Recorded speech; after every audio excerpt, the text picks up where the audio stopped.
Shalom, shalom, Mishpaka. Shalom, my battery's dying. I left my charger inside, but it's hot. We gotta get it right now. If I can't finish, I'll go grab the charger. I'll pause it, go grab the charger, and come back. But anyway, shalom. I pray all is well today. I have a warning, a message of urgency. I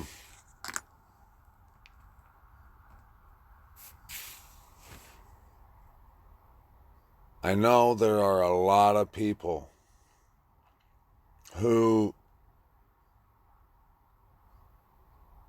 praise Abba Yahuwah with their lips, but their minds, their hearts are far from him. But they know of his existence. They know of reality. Time is running out for y'all.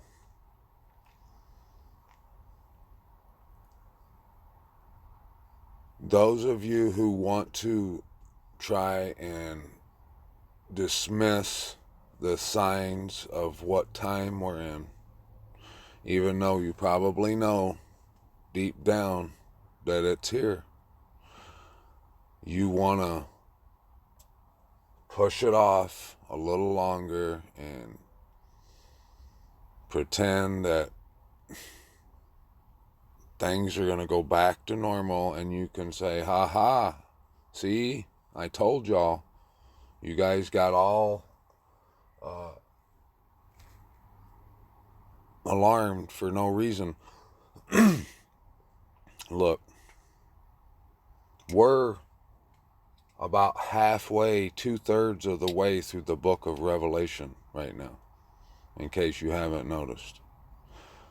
Yahushua said you can see a cloud and you know it's going to rain.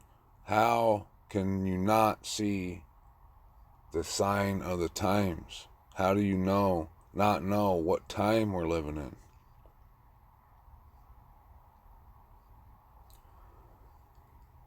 And for all y'all who are in leadership positions, who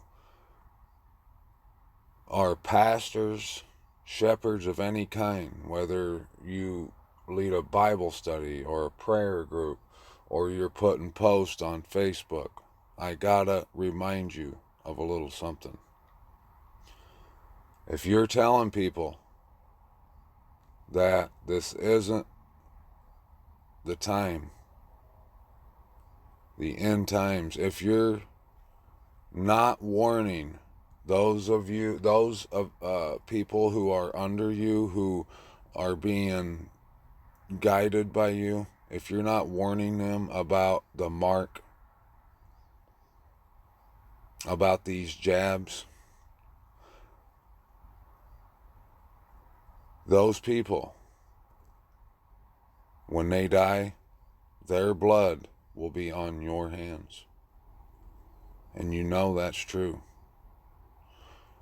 Wash your hands, my brothers and sisters. Prepare yourself. Brace yourself.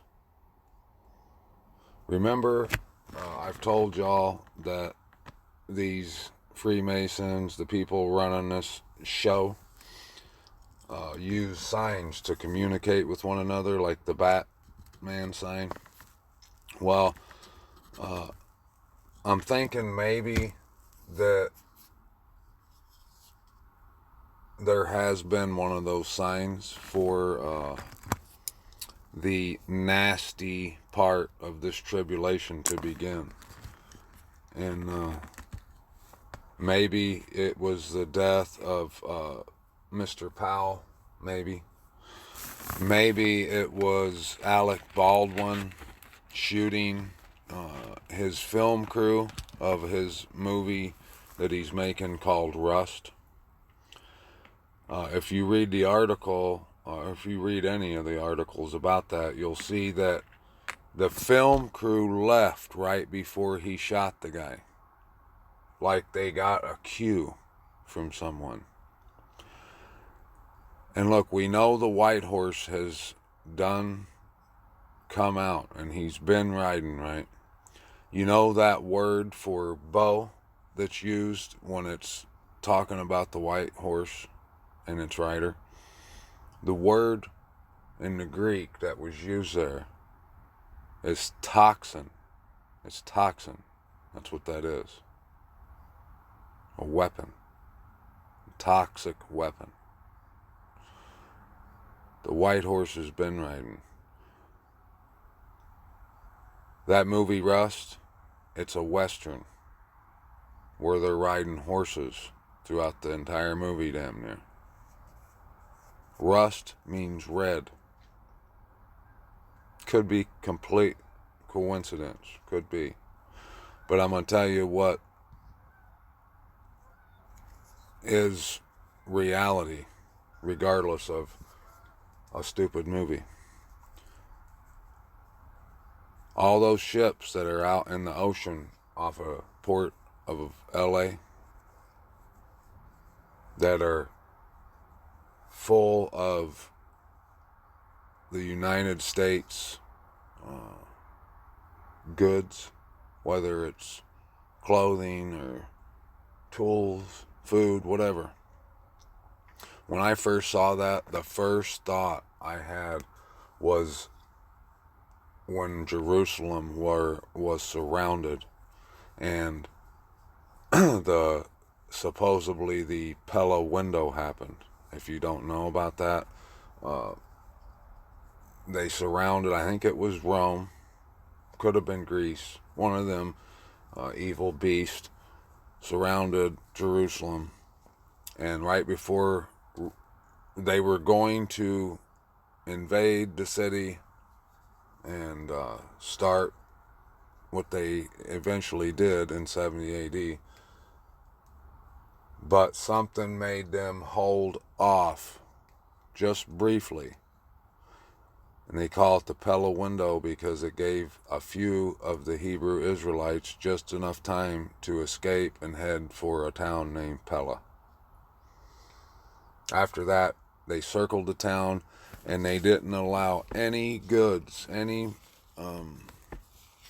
merchandise to enter into the city. They starved them.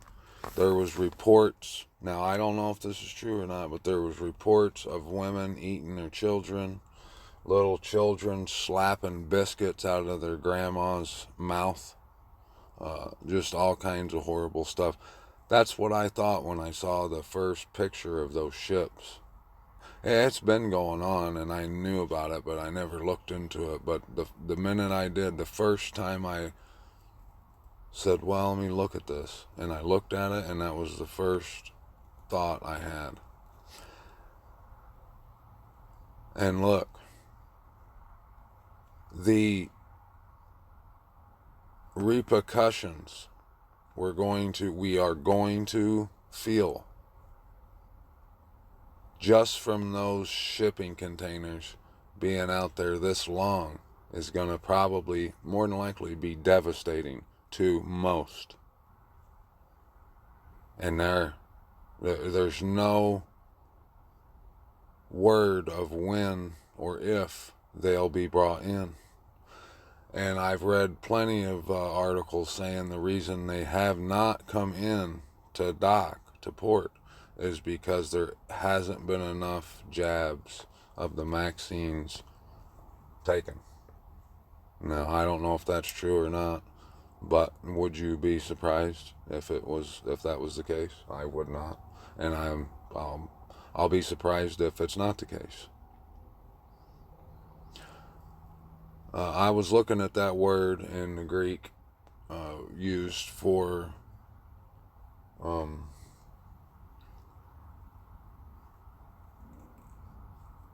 what I just had mentioned, that actually is toxin used for bow. In the Greek, in a lot of languages, it means toxin. From there, I was led to this article. And, you know, if any of y'all has listened to me talking about what the Most High showed me regarding the Promised Land. You know, Yahusha said that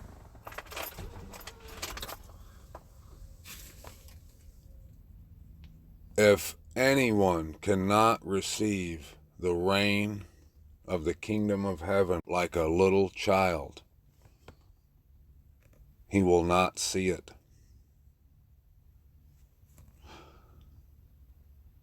If you told a little child, hey, there's the kingdom right up there, a child will be like, oh, where's it at? Oh, I want to go. If you tell an adult, a stiff-necked adult, they'll probably say, you're full of shit. Get out of here. I ain't got time. That's the difference. Yeah, you're supposed to be wise. But if we can't have that faith to look into it with hope and with, you know, a smile. I've had people tell me I need to stop saying that about the Promised Land. And these are people that don't have a clue. And they really don't. I had one person say, you better stop saying that because you're, I can't remember how they put it, but they said, you're pretty much talking bad-mouthing Israel. And it says in the word, all who bless Israel will be blessed, and those who curse Israel will be cursed. That over there is Israel. They don't even realize, like, the difference between a people and a land. And these are people who claim to be scholars and want credit for all they've done.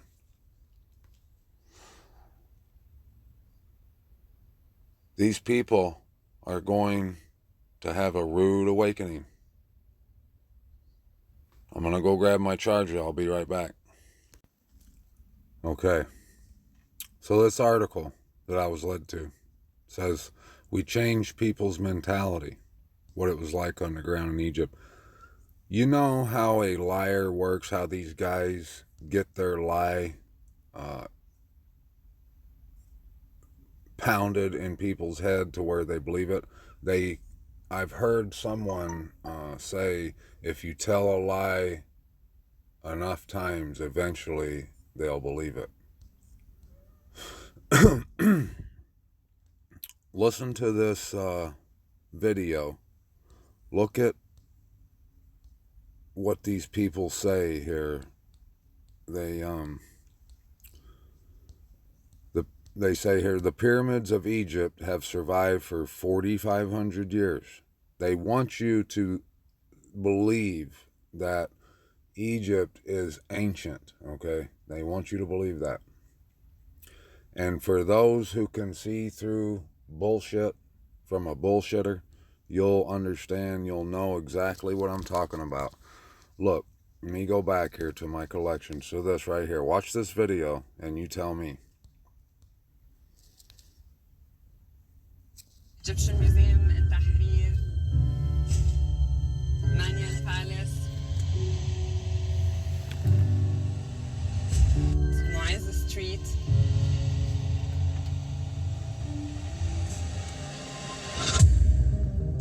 and now at the pyramids.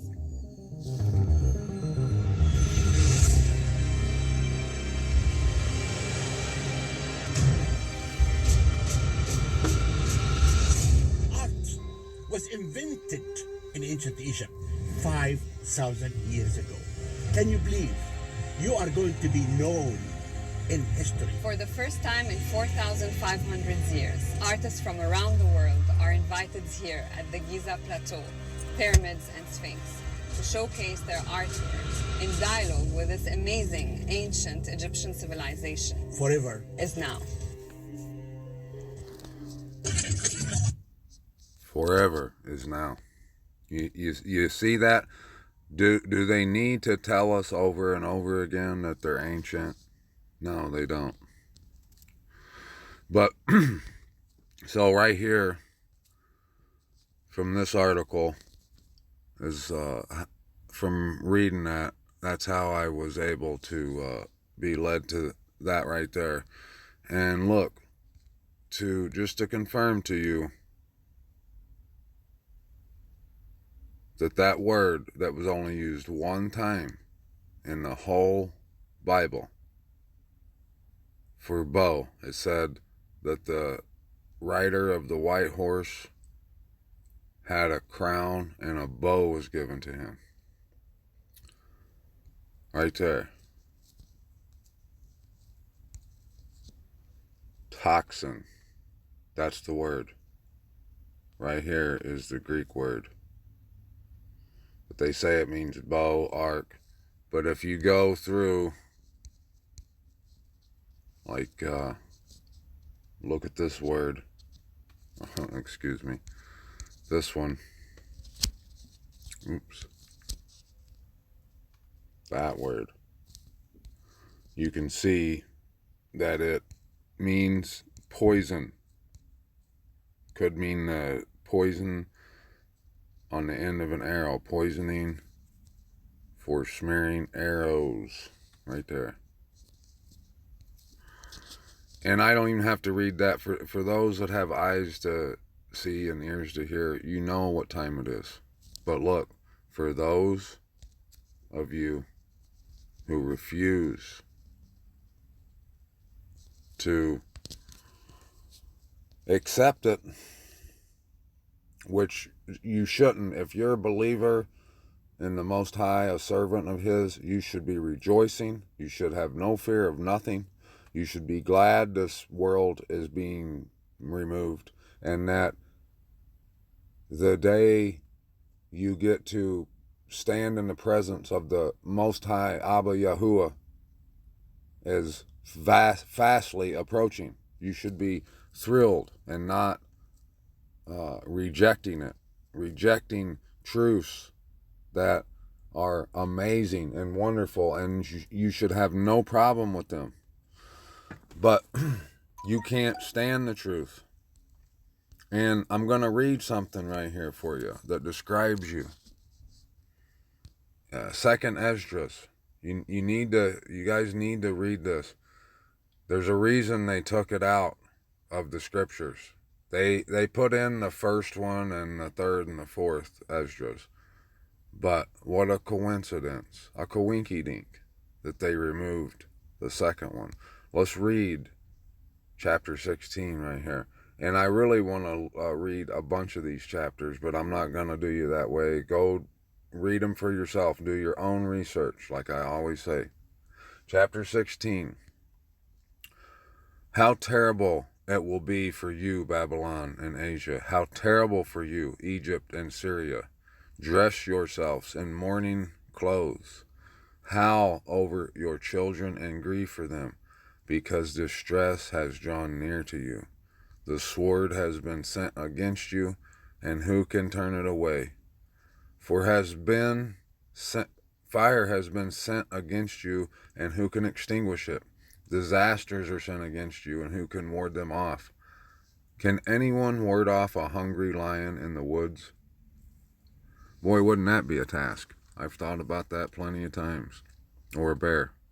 Or put out a fire in dried hay once it has begun to burn.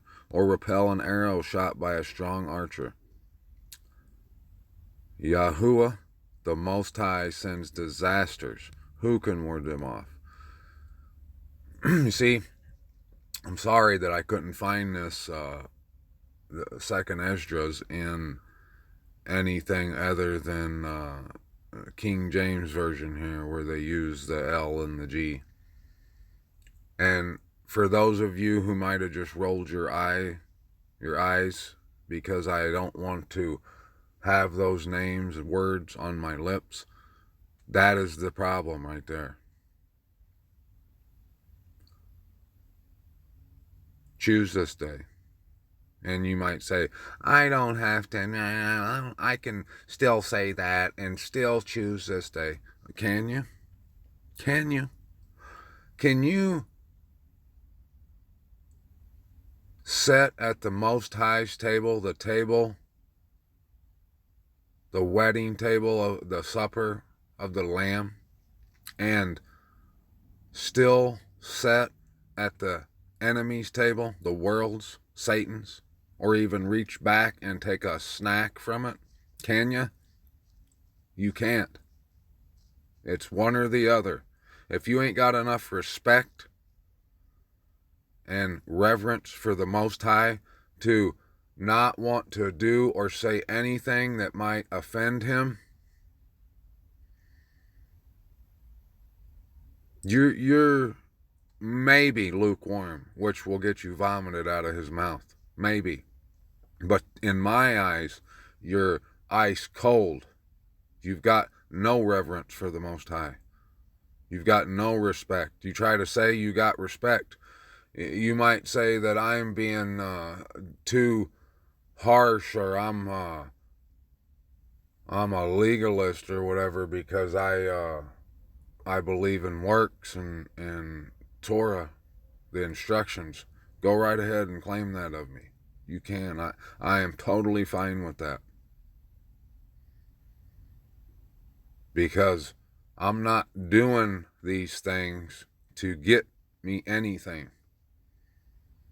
I'm giving the Most High, who gets all esteem, all honor, all glory, and all praise all the time, because he's our wonderful creator. He's the Most High. Abba Yahuwah is his name. He gets all that because I love him and I want to give him reverence and esteem.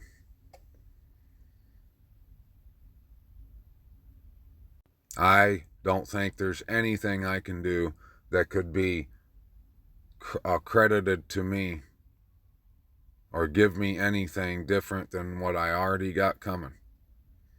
But what I can do and what I will do, because I want to, is love him. And how can't you? I want to fear him. And why won't you fear him? When lightning flashes, who isn't afraid? When it thunders, who doesn't feel fear? Yahuwah threatens. And who isn't shaken to the core in his presence? The earth and its foundations shake. The sea heaves from the deep. Its waves and fish are sent into turmoil when Yahuwah shows his face and reveals the glory of his power. The one who shoots the arrow is mighty in glory. The tip of the arrow he releases is sharp and won't miss when it's shot to the ends of the earth. Look, disasters are sent forth, and they don't turn back until they fall upon the earth. Fire is lit and not extinguished until it consumes the foundations of the earth, as an arrow that is shot by a powerful archer doesn't turn back, so the disasters that will be unleashed upon the earth won't turn back. I got a feeling a big old rock is going to smash into us here pretty soon. Wouldn't you say? I am doomed. I am doomed. Who will save me when those days arrive? The beginning of groaning and an abundance of sighing. The beginning of famine, and many will perish. The beginning of wars, and powerful ones will be afraid. The beginning of disasters, and all will be terrified. What will they do when the disasters come? Look, a plague of famine has been sent out, and the distress it inflicts is like a whip, a punishment for discipline. But in the midst of all these, they won't turn from their sins and won't keep the plagues in the mind. Look, in a short time, provisions will be so cheap on the earth that people will think that peace has been established for them. But then disasters will blossom all over the earth. The sword and famine. They will lack life's necessities, and the sword will scatter those who survive the famine. The dead will be tossed out like dung, and there will be no one to console them, for the earth will be left abandoned, and its cities will be cast down. No farmer will be left to till the ground or to sow seed upon it. Trees will yield fruit, but who will harvest them? Grapes will ripen, but who will gather them? There will be vast empty wastelands. A person will want to see another human being and hear his voice. 10 will survive out of an entire city. Out of a field, only 2 who have hidden themselves in dense groves and fissures in the rocks will be left.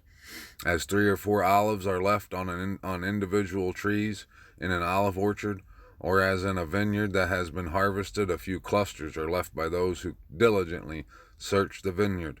So in those days 3 or 4 will be left by those who search house to house with the sword.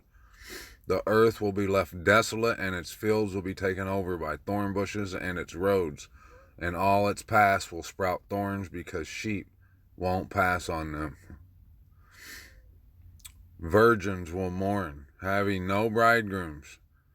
Women will mourn, having no husbands.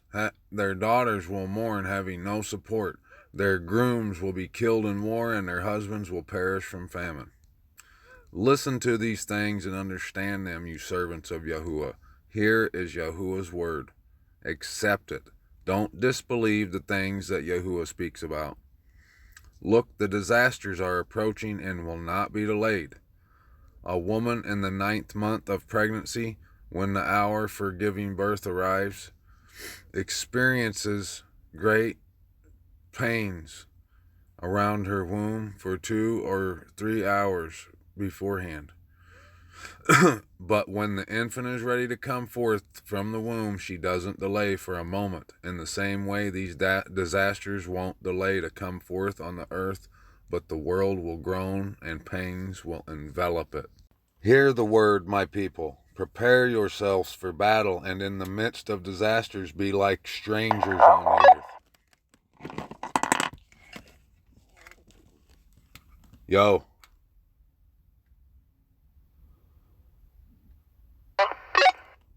Yeah, what's up?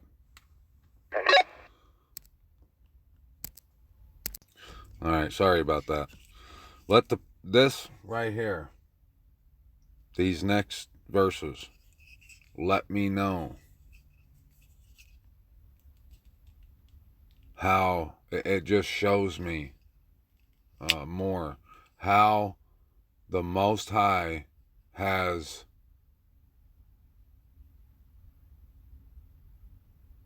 prepared a way for me. He has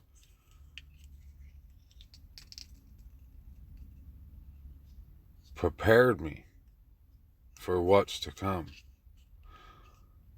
Because my life, the way my life has went the last year or so, year and a half, it's been crazy to me.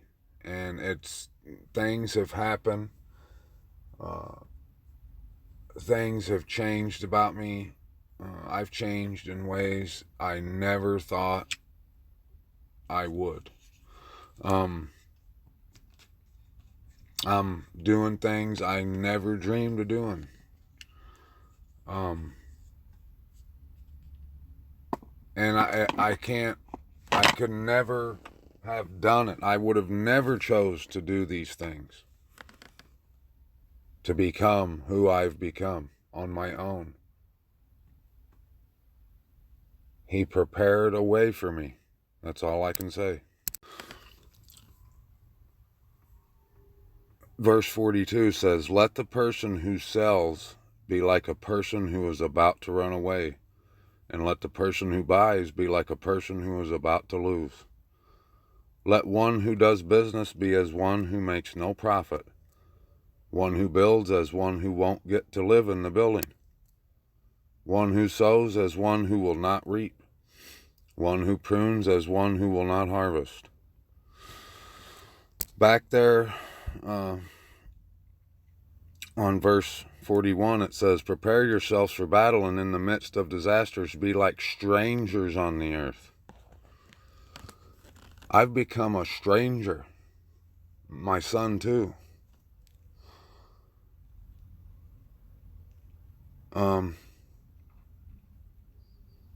While everyone else is still chasing after their dreams, their goals,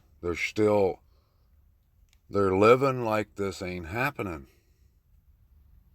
They're still concerned and wrapped up with financing a new vehicle and getting and building a house and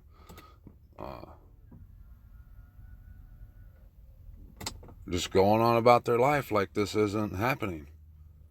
And I probably would have too, had the Most High not change me. But he didn't just grab me and force me into doing these things.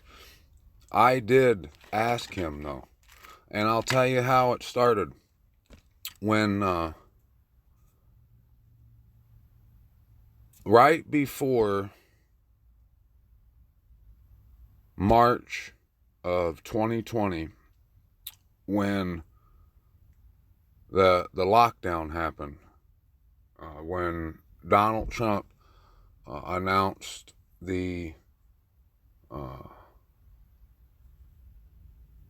national emergency or whatever, when he did that, about 2 months before that, when I didn't even know what, had never even heard of the word COVID before, or Corona. I had never heard of those words.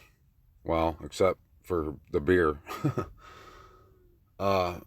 Me and my children were home alone on a Shabbat.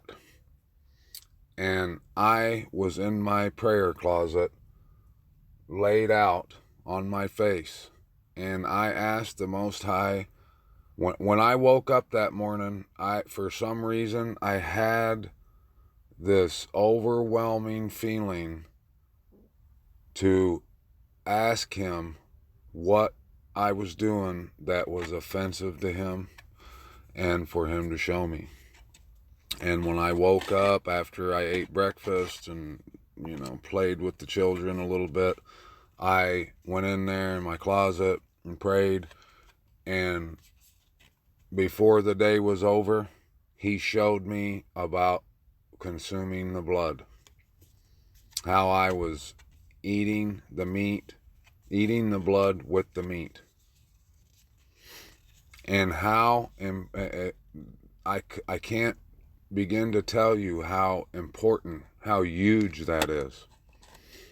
And I know it's a hard pill to swallow. A lot of people, most people do not want to accept that truth. But if you read in Scripture, all through it, he says that they'll be eating meat. The people will be devouring meat, and it'll be stuck between their teeth. Eating the blood with no cares about it. He says that you have to boil the meat. The only time there is an exception that you can cook meat any other way besides boiling it is on Passover, and only if you're in the city which is called by his name. And if you're anywhere else, no. And that is symbolic. The reason he lets you do that is because it's symbolic. But the reason he wants you to boil the meat thoroughly, sodden it, and pour the blood out like water back onto the ground is because he owns that blood. He breathed his life into all living creatures on this earth. Therefore, that blood is an extension of him. It is him. It is part of him. He owns it. That's why in like Deuteronomy and Leviticus, when it's talking about how you are to slaughter an animal, it doesn't tell you to go out and slaughter a cow. He said, if any man, keyword if any man is to slaughter an animal, he is to bring it up here to the altar and do it accordingly. And the blood, the meat is to be boiled thoroughly, the blood boiled out of it and dumped back onto the ground, deposited back onto the ground. And so it returns to him. You do not eat it and digest it and it goes into your waste. You're not supposed to be consuming it. It is more carcinogenic than cigarettes. It specifically says in the Torah, do not consume the blood with the meat. And I know most people like to think that that means don't sit down and have you a glass of blood when you're eating a T-bone, but you know better than that. There are things called calories that are in our meat. Anything's meat. They're muscles that house hemoglobin and myoglobin, which is blood, which is blood. The only way to get that hemoglobin and myoglobin out of those calories is to boil it, sodden it.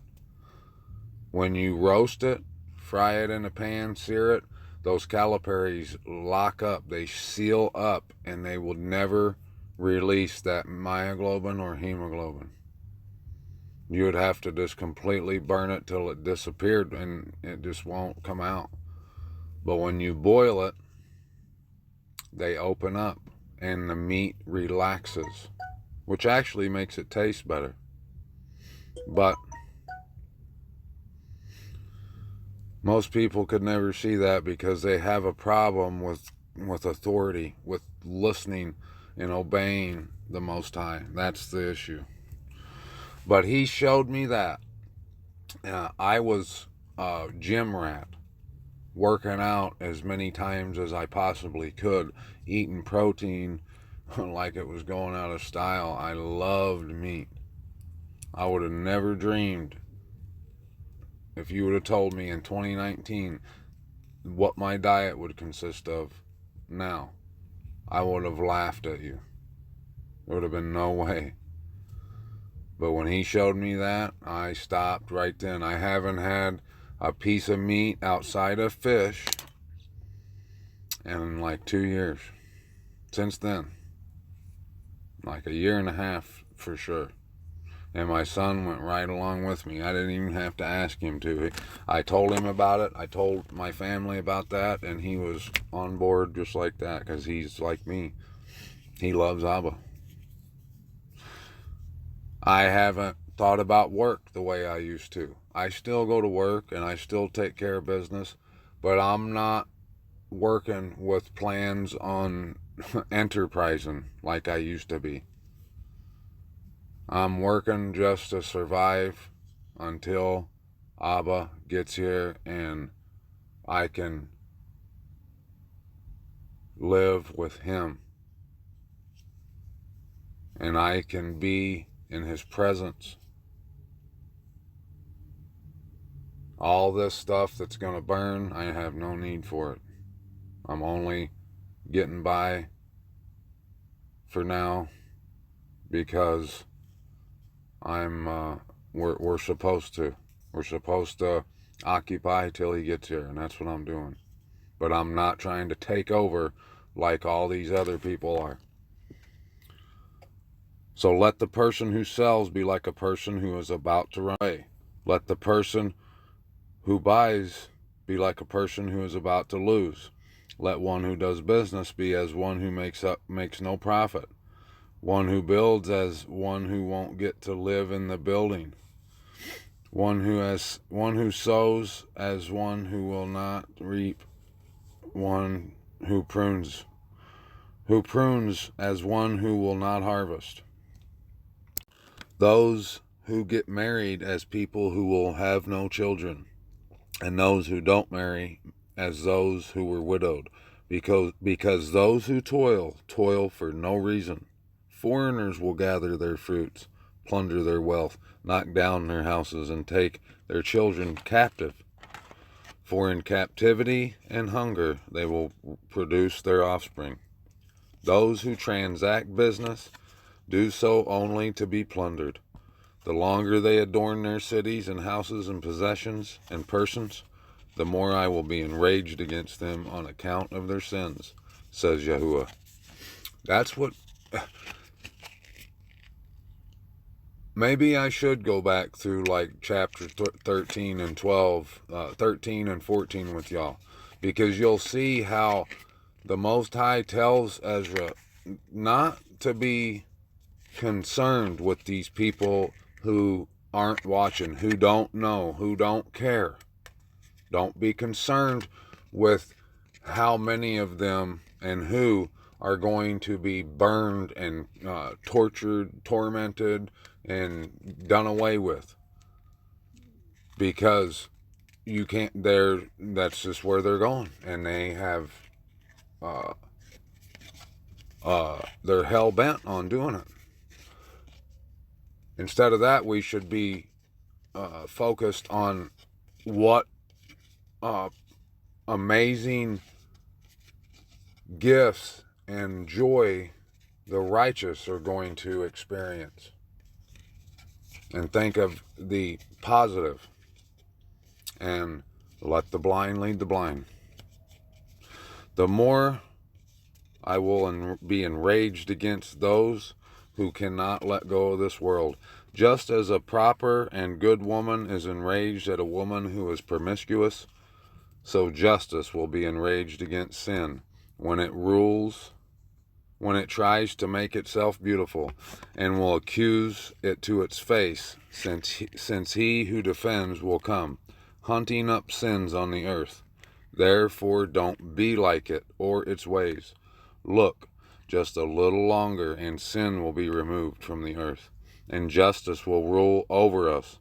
Let sinners not deny that they have sinned, for the Most High will burn coals of fire over the head of those who say, I haven't sinned before the Most High and His glory. Look, Yahuwah knows all the works of humanity, their devices, their plotting, and their hearts. He said, let the earth be made, and it was made. Let heaven be made, and it was made. At His word the stars were established, and He knows their number. He examines the abyss and its treasuries. He measures the sea and its contents. He shut up the sea in the midst of the waters, and suspended the earth over the waters by His word. He stretched out the heaven like a vaulted ceiling, and sank its pillars into the waters. He put springs of water in the desert, and lakes on the tops of mountains, to send forth rivers from on high, so that the earth might drink. He formed the human being, and put a heart in the middle of his body, and gave him spirit, life, and intelligence. And the breath of the Most High Almighty, who made all these things, and examines the things that are hidden in dark corners. He certainly knows your designs and what you think in your hearts. That's what I'm saying, man. These people that are professing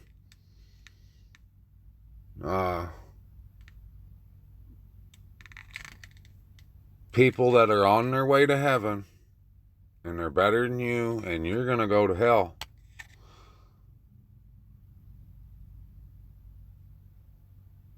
They think that He doesn't. I honestly cannot see how they actually even believe in the Most High. I can't. I cannot.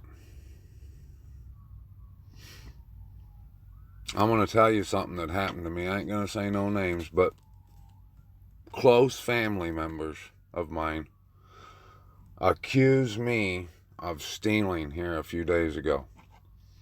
And they, and pretty much all who know me, know how adamant I am about thievery. I've fought over that. I've threatened many a people about stealing. And if someone that knows me is honest, they'll tell you, don't even think about that or say that around David, because he might smack the crap out of you.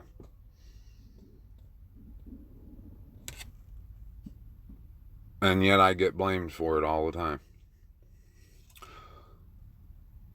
Yep, my family accused me of stealing, of plotting to steal something from my nephew. And the proof is there anyways to show that that's not what happened. But they know better than that. It's just the evil spirit that guides them, that controls their outcome or their output, doesn't like me, and that's what the deal is.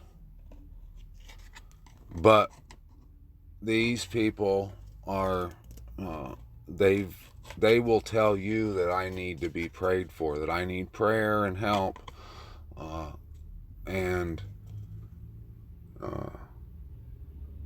I'm a lost soul, basically. That's what they'll tell you.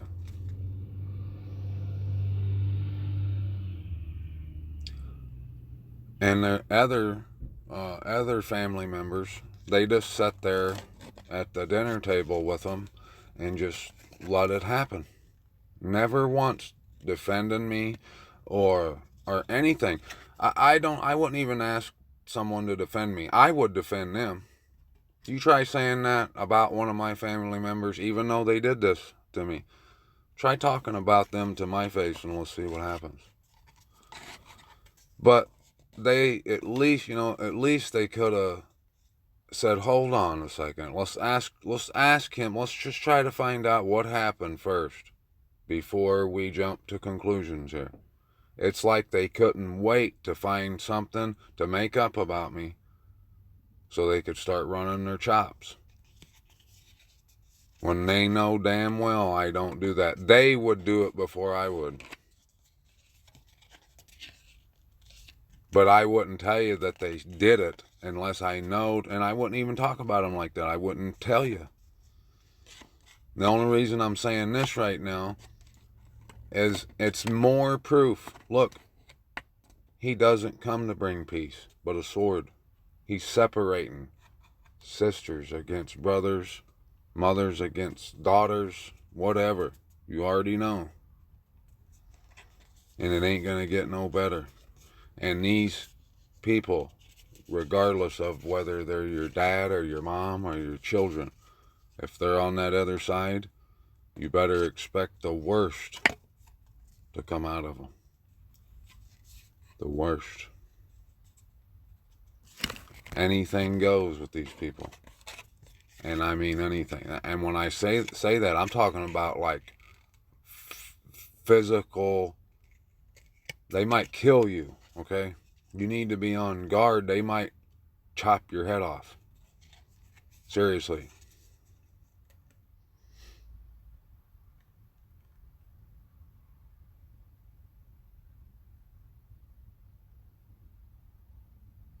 It's not hard to see what time we're in. These people, it says these people will go turn into maniacs, and they have. Anyone who's taken this jab, it is the mark of the beast. The mark of the beast is what will prove you have taken this abomination of desolation. That's what that jab is. The mark will be the proof of it. So you can buy something. Or whatever. You take that shot, you're done. Kiss your ass goodbye. You gave it up. You chose the world over truth. You bought stupidity, ignorance, like a damn fool. For what? I'm still doing the same stuff you are. You ain't got no perks. I can do just what you're doing, if not more. You ain't done nothing but gave your soul away for nothing. And I guarantee you there's a lot more people that we know that have taken it, that are hiding the fact they took it. They're lying. They don't want to admit that they've done this. Well, it doesn't matter. Abba, Yahuwah, knows damn well you did it. And the fact that you think you can hide this just shows me that you ain't got no faith, that you don't believe. You can't believe, or you would have never took it. But here you are sitting here preaching to me, trying to accuse me of things I've never done. Look, that's not what this video is about. I didn't get on here to talk about people. I'm sorry. It is frustrating that this has happened. This isn't the first. I mean, this is an ongoing thing. Just talking to them, they can't stand the thought of me, and for nothing.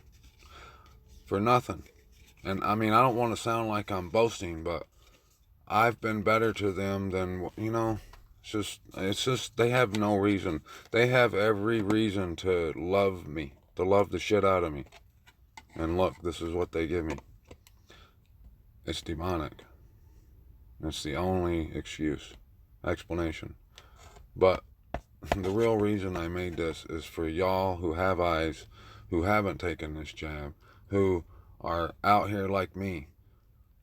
Folks, you need to brace yourself for the harvest of death that's coming from all these people that's taking this shot. You know, the people that took it, they might, there's probably people that took this shot a year ago. I know people that have died. My dad died from this shot.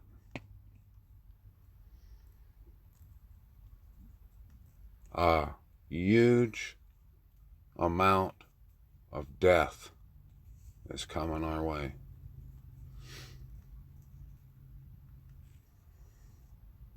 The pale horse is saddled up, and he's probably gonna be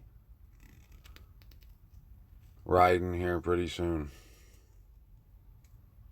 I believe the black horse is done rode, the red and the white, and we're here, we're waiting for this green pale horse to come out. And I just hope that y'all, my mishpachah, are ready and prepared for what's coming. This test isn't for the faint of heart. It's not for the weak. So you want to be in the kingdom, you're going to have to be proven. You're going to have to be tried through this fire. And we have to go through the worst parts of it. We have to. That's why right there, that should tell anyone that this rapture mumbo jumbo is just that. The Messiah had to go through death, had to be tested. How? The audacity of these people to think they're just going to get floated on out of here and not have to do anything and prove nothing. And it ain't so much about proving, it's about removing that dross out of you. It's about refining you. And only through fire can you be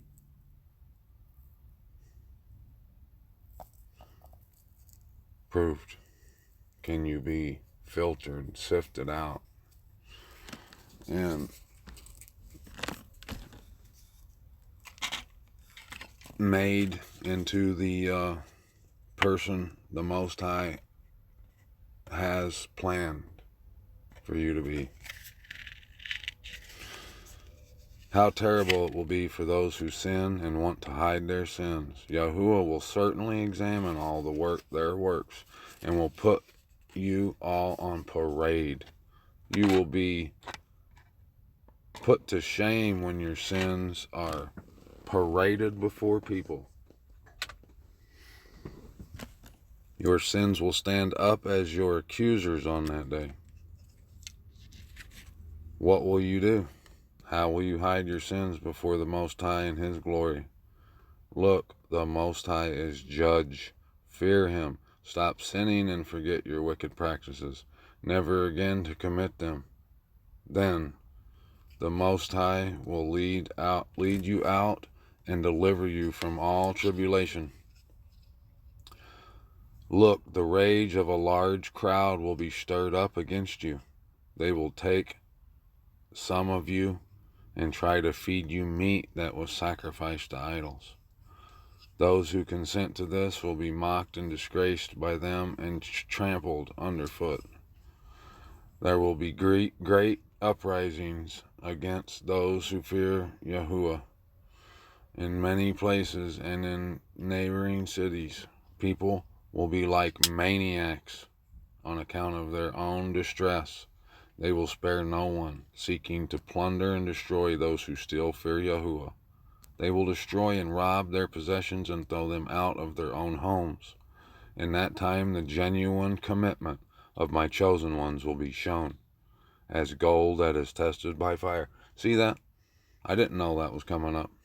I didn't know I was about to read that.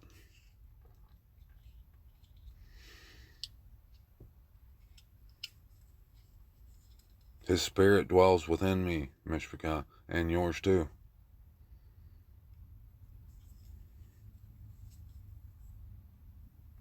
And when He has put a sense of urgency in me, every time it's been on point. And I'm telling you right now, things are about to change like we know they were going to change. Like with they're going to change in ways that are going to look to us gruesome. To those who don't care about Him, they're going to be really bad for them. The changes that are coming are going to be horrible for these people who don't love Abba. But look what He says. Listen, my chosen ones, says Yahuwah. The days of distress are at hand, and I will deliver you from these. Don't fear or hesitate, for the Most High is our leader.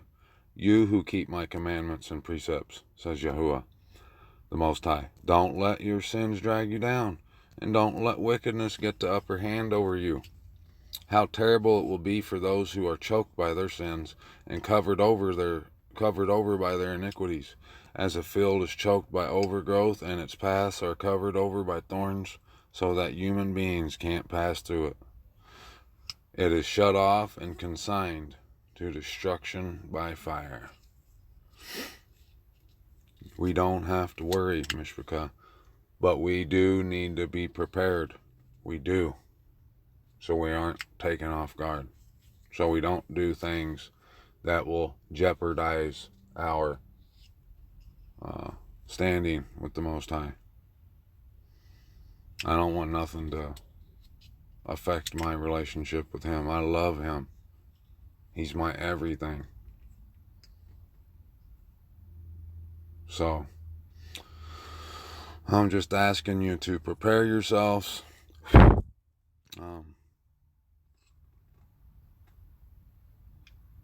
Make sure that you have some provisions put back. Don't worry or cry about it. But us as chosen ones, us as children of the Most High, we do need to be wise, but harmless at the same time.